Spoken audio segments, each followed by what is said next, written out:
sekalian, kalau tadi di susunan acara kita pertama akan belajar tentang Canva, kita balik ya, kita belajar tentang pembelajaran sosial emosional dulu.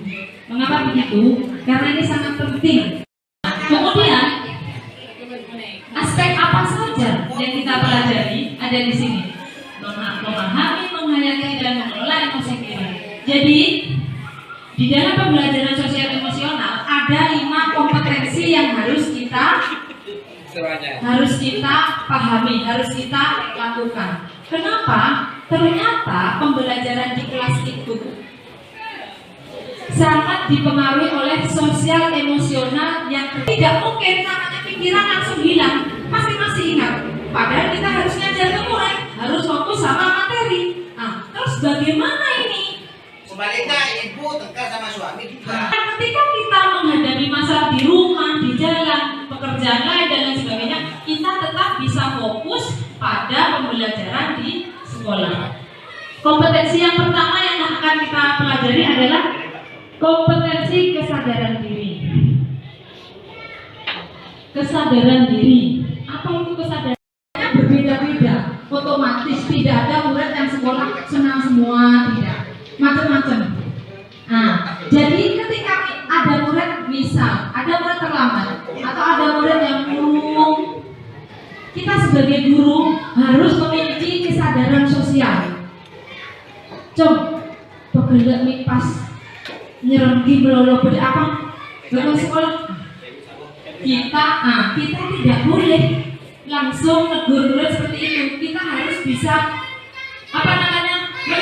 melihat. Mungkin mungkin murid saya ini kena. Mengapa seperti ini? Kita harus mencari.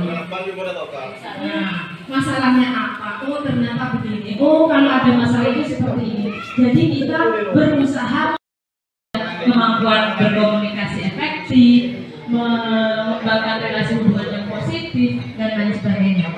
Terus keterampilan berelasi ini seperti apa? Nah, masih ada hubungannya tadi.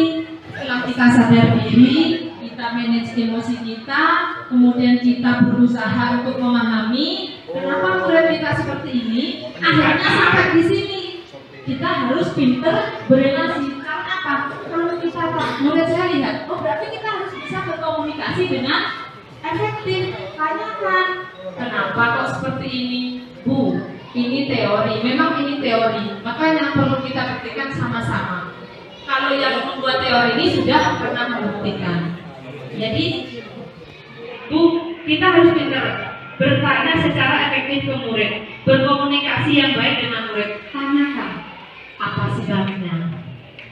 Tanyakan mengapa dia berlaku seperti itu. Jadi begitu. Atau ini tidak hanya untuk guru dan murid saja, Bapak Ibu ya. Pembelajaran sosial emosional ini juga berfungsi untuk kita sebagai guru dan teman sejawat, dengan kepala sekolah, dengan pimpinan-pimpinan yang lain, dan dalam kehidupan sehari-hari. Jadi tidak hanya guru dan murid, karena kita belajar dalam dunia pendidikan, saya fokusnya hanya guru dan murid serta teman sejawat.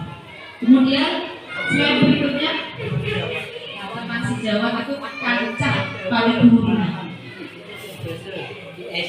Yang terakhir, pengambilan keputusan yang bertanggung jawab. Nah, kalau hubungannya sama yang tadi, setelah kita berkomunikasi, ditanyakan apa sebabnya, apa yang membuat dia seperti itu, akhirnya kita mengambil keputusan, oh anak ini harus diberi tindakan. Dengan PSE ada 5 kompetensi yang harus kita lakukan. Yang pertama, ingat kesadaran diri. Yang kedua, manajemen diri. Yang ketiga, keterampilan berrelasi. Terus yang keempat, kesadaran sosial. Dan yang terakhir, pengambilan keputusan yang bertanggung jawab. Inilah 5 kompetensi sosial emosional yang harus kita lakukan. Nah, untuk Yang berikutnya, masih ada lagi ini lanjutannya. Bagaimana nanti kita biar bisa fokus kembali dengan apa yang kita lakukan? Semuanya akan dijelaskan. Sosial emosional yang Ibu Septi sampaikan barusan. Apa itu mindfulness? Mindfulness adalah kesadaran yang muncul ketika seseorang memberikan perhatian baik secara sengaja pada kondisi saat sekarang yang dilandasi rasa ingin tahu dan kebaikan. Jadi ketika kita mau melaksanakan kesadaran diri, kalau dalam keadaan mindfulness, kesadaran penuh, kesadaran diri tersebut tidak akan muncul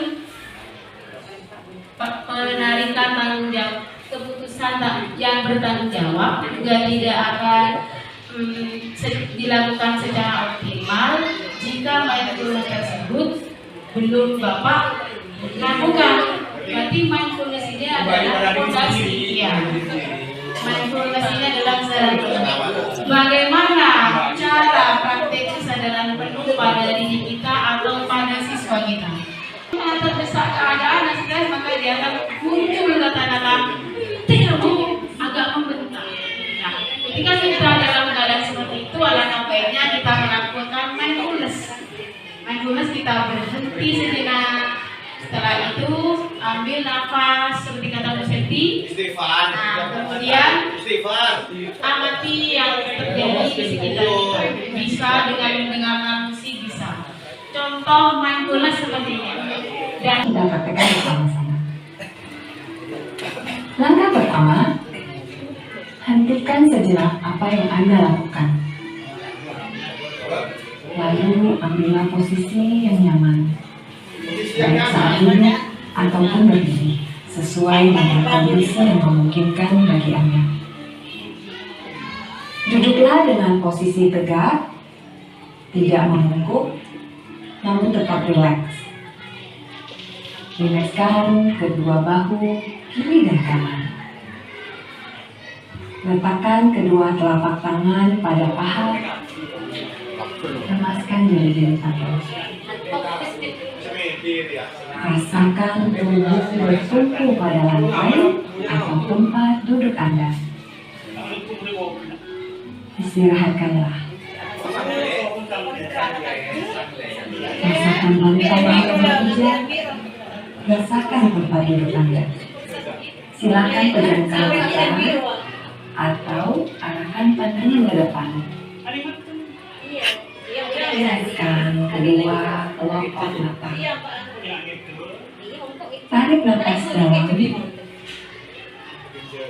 Sadari nafas masuk. Sadari nafas keluar. Rasakan udara segar yang masuk melalui lubang hidung. Rasakan udara hangat yang keluar dari lubang hidung. Lakukan sebanyak 2 kali. Bapak Ibu, biar kita pernah merasakan itu, bahkan ada yang bilang itu kelas 1 udah bisa. Semua kelas ini bisa. Insya Allah ini hanya cara sederhana dan mari kita lakukan bersama, ya. Dan rasakan nanti lain dari sebelum yang kita lakukan. Baik, kita akan melakukan. Bapak Ibu silakan mengambil. Namun tetap rileks. Rilekskan kedua bahu kiri dan kanan. Letakkan kedua telapak tangan pada paha. Lemaskan jari-jari tangan. Rasakan tubuh bertumpu pada lantai atau tempat duduk Anda. Istirahatkanlah. Rasakan lantai Anda berpijak. Rasakan tempat duduk Anda. Silakan pejamkan mata atau arahkan pandangan ke depan. Rilekskan kedua kelopak mata. Tarik nafas dalam.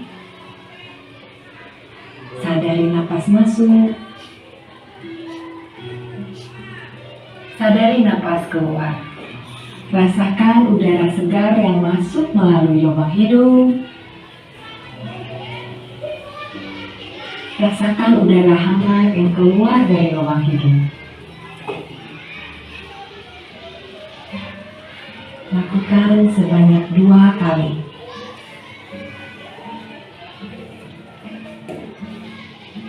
Napas masuk, napas keluar. Amati apa yang Anda rasakan pada tubuh Anda. Adakah bagian tubuh yang terasa kaku?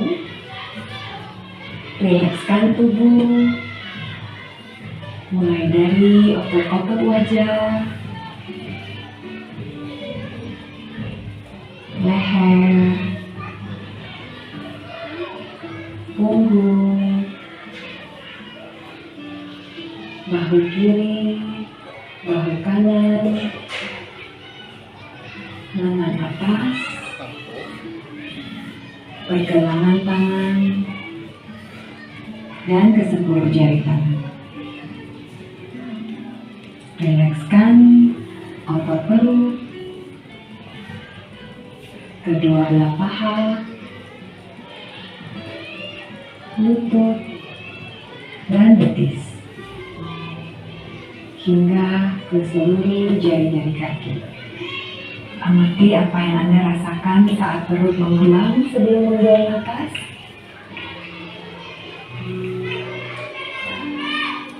Amati pula apa yang Anda rasakan saat otot perut mengempas.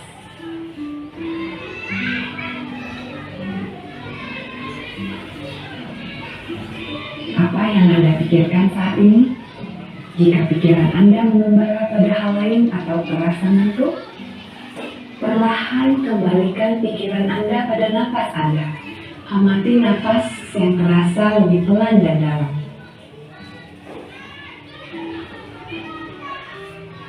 Amati tubuh yang terasa lebih rileks. Amati pikiran yang terasa lebih fokus. Amati pilihan-pilihan tindakan yang dirasa paling tepat untuk Anda lakukan saat ini. Latihan selesai. Silakan lanjutkan kembali aktivitas Anda dengan perasaan. Bapak Ibu Guru, saya harap semangatnya masih berkobar-kobar. Karena sudah jam-jam awal.